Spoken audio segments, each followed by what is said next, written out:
dalam membentuk suatu ikatan, pasti nanti ada orbital-orbital dari atom pusat yang terlibat dalam proses pembentukan ikatan kimia. Ya. Nah, orbital-orbital ini biasanya orbital-orbital dari elektron valensi atom pusat. Nah, orbital-orbital dari atom pusat yang terlibat dalam membentuk suatu ikatan itu sering dinamakan dengan hibridisasi. Oke, sebagai contoh kita langsung aja lihat ada CH4. Oke, atom pusatnya dalam hal ini adalah C. C itu nomor atomnya 6. Maka kalau kita buat konfigurasinya adalah 1s2, 2s2, 2p2. Ya, elektron valensinya terletak pada subkulit 2s dan 2p. Oke, kita lihat, kita gambar elektron valensinya.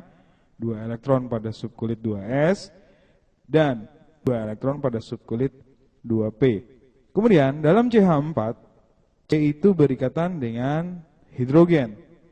Oke, hidrogen itu kan punya satu elektron valensi. Ingat, hidrogen itu aturannya adalah aturan duplet. Artinya ketika berikatan, dia harus mempunyai 2 elektron. Nah, karena ada 4 hidrogen, dan hidrogen itu masing-masing baru punya 1 elektron, artinya masing-masing hidrogen itu butuh 1 lagi agar dia berikatan. Oleh sebab itu, atom C harus menyediakan 4 elektron yang tidak berpasangan. Nah, dalam konfigurasi C, ya, pada elektron valensinya kita lihat, ternyata C baru tersedia 2 elektron tak berpasangan. Nah, agar tersedia 4 elektron tak berpasangan, maka 1 elektron dari subkulit S itu dieksitasi ke subkulit 2P. Lihat ya prosesnya, sehingga nanti kita lihat di S ada 1 elektron, kemudian di P ada 3 elektron. Nah, oleh sebab itu, maka si C telah menyediakan 4 elektron tak berpasangan. Sehingga 4 atom hidrogen itu dapat berikatan dengan 4 elektron tak berpasangan tersebut. Kemudian kita lihat dalam pembentukan molekul CH4, orbital-orbital yang dipakai adalah 1 orbital S dan 3 orbital P. Maka hibridisasi dari CH4 itu adalah sp3. Oke, contoh yang kedua. Kalau ada molekul H2O, ya, berarti atom pusatnya adalah oksigen. Oksigen nomor atomnya 8. Kalau kita buat konfigurasinya adalah 1s2, 2s2, 2p4. Ya, elektron valensinya berarti kan 2s2, 2p4 ya. Karena kita gambarkan 2s ada 2 elektron, kemudian di 2p ada 4 elektron. Kemudian dalam H2O berarti ada 2 atom H, ya. Masing-masing atom H punya 1 elektron valensi. Untuk berikatan dia harus duplet. Artinya karena ada 2 atom H, maka oksigen harus menyediakan 2 elektron tak berpasangan. Lihat, dari konfigurasi elektron valensi oksigen ternyata sudah tersedia 2 elektron tak berpasangan. Artinya apa? Artinya 2 atom H akan berikatan langsung dengan 2 elektron tersebut.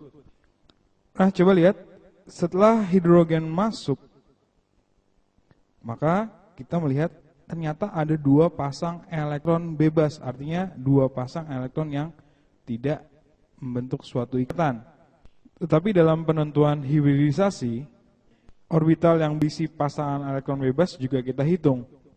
Sehingga nanti orbital-orbital yang terlibat dalam proses pembentukan ikatan itu adalah 1s, kemudian 3 orbital P. Sehingga hibridisasi dari H2O itu adalah sp3. Kemudian contoh yang selanjutnya adalah PCl3. Oke, atom pusatnya adalah P, nomor atomnya 15. Sehingga konfigurasinya adalah 1s2, 2s2, 2p6, 3s2, 3p3. Oke, elektron valensi berarti 3s2, 3p3. Kita gambarkan di 3s ada 2 elektron, di 3p ada 3 elektron.